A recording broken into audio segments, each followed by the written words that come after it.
I know what you're thinking. Why didn't I call the police first? Because the last time my son called the police on his wife's family, they laughed at him and drove away. That's why. So when my phone rang at 2 in the morning and I saw his name on the screen, I didn't hesitate. I put on my boots, grabbed my keys, and I drove. His voice was something I hadn't heard since he was 9 years old and fell off his bicycle on Creekside Road. That particular kind of broken. Not crying exactly, but close enough that I had to pull over for a second just to breathe before I kept going. "Dad," he said, "I need you to come. I don't know what else to do." I asked him where he was. He told me he was in the garage of his own house. His own house, sitting on the cold concrete floor in the dark, locked out of every room by his wife's family. His wife's father had shown up that evening with 2 of his sons, and they had, in my son's words, taken over. His wife was upstairs. His children were upstairs, and my son was alone in the garage in February with no coat. I told him to stay on the line. He said he was afraid to talk too loud. That drove something up through my chest that I am not proud of. I'm 63 years old. I have spent my life being a reasonable man. I coached Little League for 11 years. I have never once raised a hand to another person outside of shaking one. But that night, driving 40 miles down Route 9 inches the dark, I felt something that I imagine must be very close to what gets men into serious trouble. My son's name is Daniel. He's 34 years old, and he married a woman named Priscilla 6 years ago. I'll be honest with you. I never had a bad thing to say about Priscilla. She was quiet, a little cold around the edges, but she treated my son well enough in the beginning. It was her family that always gave me pause. Her father, a man named Gerald, owned a chain of auto parts distributors across 3 counties. He had money, and he made sure you knew it within 5 minutes of meeting him. Her 2 brothers, Marcus and Todd, were the kind of men who only smiled when something was going wrong for someone else. Daniel had worked for Gerald's company for 4 years. He'd given up a good job at a civil engineering firm to do it. Gerald had made promises, partnership, equity, a future. The kind of promises that look different on paper than they do when you try to collect on them. I pulled onto their street at 2:45 in the morning. The house was lit up like a birthday cake. Every window on the first floor was bright, and I could see shadows moving behind the curtains. Gerald's black pickup was parked in the driveway at an angle that blocked Daniel's truck completely. Marcus's car was on the lawn. I parked at the curb and sat there for a moment. I am not a young man. My knees give me trouble and I wear glasses now for distance. But I got out of that car with my jaw set, and I walked up that driveway like I owned every inch of ground between there and the front door. I knocked. I didn't ring the bell.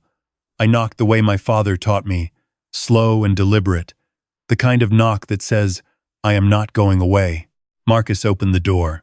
He looked at me the way people look at a door-to-door salesman, like my presence was an inconvenience someone else had created. "We're handling a family matter," he said. Just like that. No greeting, no sir, nothing. I told him I was family too. I told him my son was sitting on a concrete floor in 30-degree weather in his own home, and I'd like to know what exactly was being handled that required that arrangement. Marcus started to close the door. I put my hand on the frame. Not aggressively, just firmly.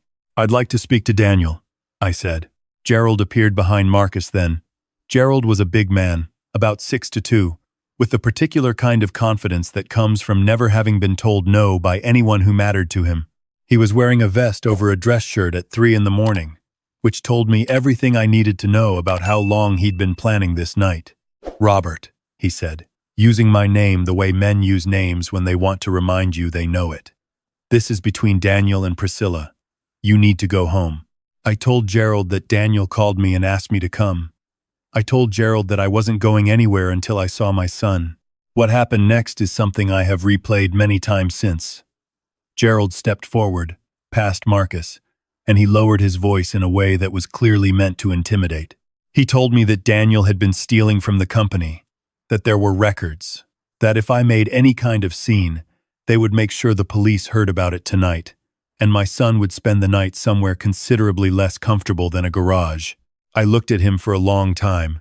The cold air was coming in past both of us, and somewhere inside the house I could hear my grandchildren's bedroom television, The faint sound of a cartoon playing at 3 in the morning, because 2 little kids had been woken up and nobody had thought to settle them back down. "Let me see my son," I said. Gerald reached past me and pulled the front door shut. I heard the deadbolt turn. I stood there on that porch for a moment with the cold settling around my shoulders.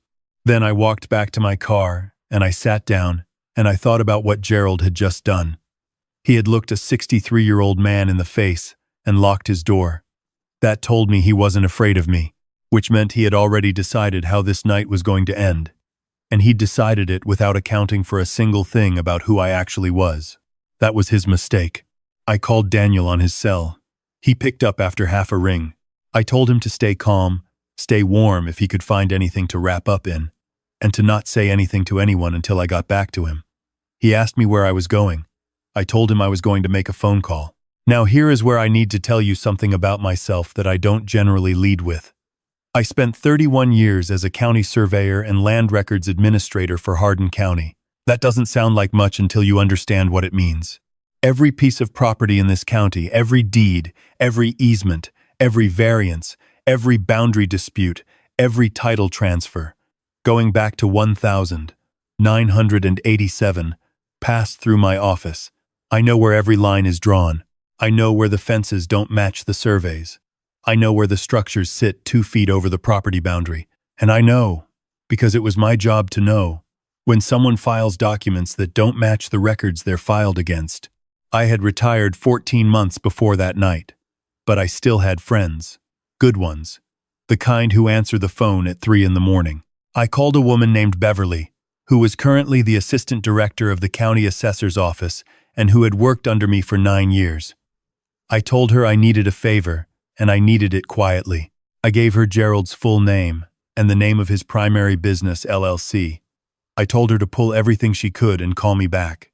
Then I called a man named Phil, who had been my neighbor for 20 years before he retired from the sheriff's department. I told him what was happening. Phil listened without interrupting, which is something I have always admired about him. When I finished, he asked me one question. He asked whether I believed my son was in danger. I thought about my son's voice on the phone, the way he whispered like he was afraid of being heard in his own home. I told Phil yes. Phil said he'd make a call. I sat in that car on that dark street for 40 minutes. I watched the windows. At one point, the front curtain moved, and I could see Marcus looking out at me. Let him look, I thought. Let him wonder what the old man in the sedan is doing out there in the cold. Beverly called me back first. Her voice was careful the way it gets when she has found something she knows is significant. She told me that Gerald's primary LLC had 3 active liens against properties in the county that were showing irregular assessment histories. She told me that 2 of those properties had transferred into subsidiary company names within 6 months of Gerald bringing Daniel on as an operations manager. She told me, and I want you to hear this clearly, that the transfer documents on one of those properties listed Daniel's signature as a witness signature on a fraudulent transfer. Gerald had built himself a fall guy. He had spent 4 years building himself a fall guy out of my son. I had to put my hand flat on the dashboard and breathe for a moment. The deputy arrived before I could finish processing what Beverly had told me. Not Phil. Phil was retired and couldn't respond officially, but a young deputy named Castillo, whom Phil had apparently called as a personal favor with some context about the situation. Deputy Castillo parked behind me and walked to my window, and I explained everything calmly and completely, the way you learn to explain things when you've spent 3 decades in a county office dealing with lawyers and landowners and everyone in between. Deputy Castillo listened. He asked good questions. When I mentioned the property transfers and Daniel's signature appearing on documents, I watched something shift in his expression. He asked me if I would be willing to wait while he knocked on the door. I told him I had nowhere else to be.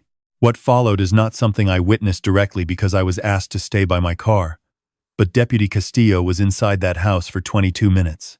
I know because I watched the clock on my dashboard. At the end of those 22 minutes, the garage door opened, and my son walked out. Daniel is a tall man, takes after his mother's side, but he looked small that night. He was wearing a thin flannel shirt, and he was hugging himself against the cold. He walked to where I was standing, and he stopped in front of me, and I put my arms around him the way I haven't since he was a boy, and he held on in a way that told me he had been holding himself together by the thinnest thread all night. I didn't ask him any questions. I just held on. Eventually, he pulled back and looked at me and said, "What did you do?" I told him I made some phone calls. I told him we'd talk about it in the morning. He told me Priscilla's father had been telling him for 3 months that there were irregularities in the company books and that Daniel was responsible. He told me Gerald had presented him with a document 2 weeks ago, a formal acknowledgement of responsibility for a financial discrepancy, and told him to sign it quietly or face an audit that would ruin him. Daniel had been living with that threat for 14 days. He hadn't told me because he was ashamed. I want to tell you something about shame. Shame is the thing these people count on. Gerald had done his calculations correctly. He knew Daniel was proud. He knew Daniel wouldn't want to come to his father with this. He knew that a son who felt like he'd failed wouldn't reach for the phone until he had absolutely no other choice. That was the architecture of what Gerald had built. It required Daniel's silence to hold itself up. The problem was that Daniel finally called, and I answered. We sat in my car until the sun came up. I turned the heat on high and I told him what Beverly had found. I explained about the property transfers, about the signature he hadn't known the significance of, about the liens. I watched my son's face move through several different emotions in the space of a few minutes: confusion, then recognition, then something harder and quieter. He told me he remembered signing a witness statement for a property matter that Gerald had described as routine. Gerald had told him it was a formality for the business insurance. Daniel hadn't thought twice about it. I told him that was exactly what Gerald had counted on. At 7:15 in the morning, I called a man named Arthur, who was a real estate attorney I had worked with professionally for over 2 decades, and who owed me a favor of the kind that has no expiration date. I told Arthur the full story. Arthur asked me to send him everything Beverly had pulled.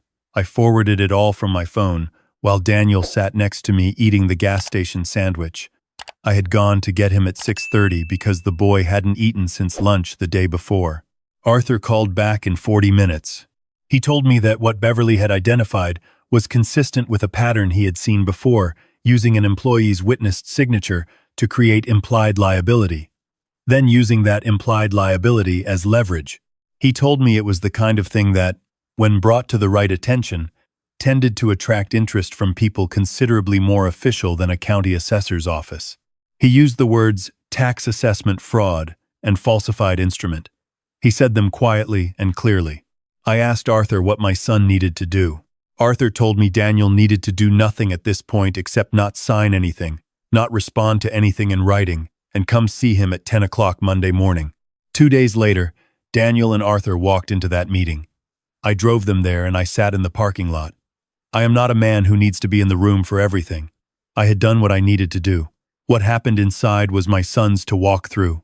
What I can tell you is that it lasted 3.5 hours.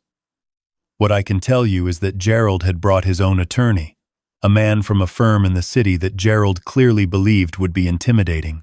What Arthur had brought was a 40-page document cross-referencing county land records, filing timestamps, and the original employment contract Daniel had signed, which contained a clause that Gerald had apparently forgotten about, a clause that Arthur told me later was the single most important piece, the one that made Gerald's attorney go very quiet in his chair. The clause specified that any document Daniel signed in his capacity as operations manager required co-signature from the company's registered agent. The property transfer had no such co-signature, which meant that Daniel's witness signature was not legally valid as a business instrument, which meant the entire liability construction Gerald had built over 4 years had no foundation. Gerald's attorney asked for a recess. During the recess, Gerald apparently made a phone call. After the recess, the meeting concluded quickly.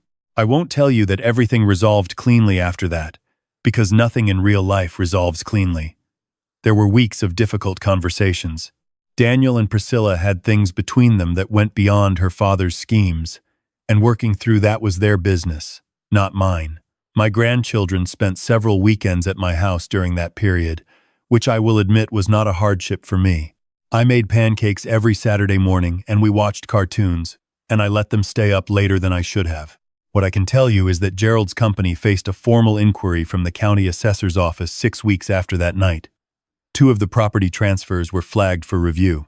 Marcus, it turned out, had been the one handling the day-to-day of those transfers, and when the paperwork trail pointed clearly in his direction, Gerald's solidarity with his eldest son became considerably less absolute. I heard about this secondhand. I was not involved in any of it, and did not need to be. What I was involved in was a Sunday afternoon in late April, when Daniel came to my house alone and sat at my kitchen table with a cup of coffee and told me that he'd submitted his resignation from Gerald's company effective that Friday, and that he'd had a conversation with his former supervisor at the engineering firm, and that there was a position available if he wanted it.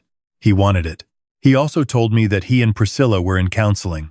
He told me carefully, the way adults tell their parents things they don't want turned into a conversation. I nodded, and I told him I was glad to hear it, and I meant it. Whatever Priscilla's failings were, and there were some, she was the mother of my grandchildren, and that mattered to me. I asked my son one question that afternoon. I asked him why he'd waited so long to call me that night, why he'd sat in that cold garage for 2 hours before he picked up the phone. He was quiet for a while. He turned his coffee mug in a circle on the table, the way he's done since he was a teenager when he's thinking. He told me he was embarrassed. He told me he felt like he'd walked into something that a smarter man would have seen coming. He told me he didn't want me to think he was the kind of man who couldn't handle his own life. I want to say what I said back to him, because I think it matters. I told him that the men who built the traps he walked into had spent years learning how to build them. I told him that Gerald had built that particular trap specifically because Daniel was a good man, trusting, loyal, willing to work hard without asking too many questions. Those are not failings. Those are things that predatory people look for because they're useful to them. I told my son that the fact that a good man can be deceived by a practiced liar does not say anything about the good man. He nodded. He didn't look entirely convinced. That's all right. Some things take longer to settle than a Sunday afternoon. I walked him out to his truck when he left. The weather had turned and the yard was starting to green up, the way it does in this part of the country when April finally means it. He hugged me before he got in, and I stood in the driveway and watched him back out, and I raised my hand and he raised his. I've thought about that February night many times since. I've thought about sitting in that car in the dark in front of a house where my son was cold and alone and locked out of his own life. I've thought about Gerald standing in that doorway with his vest on at 3 a.m, confident and immovable. I've thought about what he must have assumed about me. A retired county worker, an old man in a sedan, nothing that needed to be taken seriously. I've spent my whole life being underestimated in exactly that way, and I have never once found a reason to correct it in the moment. Let them underestimate you. Let them close their doors. Let them stand in their lit-up houses feeling secure while you sit in the dark and make your phone calls. Gerald didn't know that I'd spent 31 years as the man who knew where every line in this county was drawn. He didn't know about Beverly or Phil or Arthur. He didn't know that the records I'd spent my career maintaining were the exact records that would take apart everything he'd spent years constructing. He didn't know any of that because he'd never asked. He'd seen an old man at the door and decided the old man wasn't worth knowing. That's a certain kind of arrogance, and in my experience it is the kind that costs people the most. My son called me at 2 a.m. from a cold garage. I drove 40 miles in the dark. I made 3 phone calls. Sometimes that's all it takes. Not a fight, not a scene, not anything that makes a dramatic moment. Just the quiet application of what you know and who you know and what you've spent a lifetime building.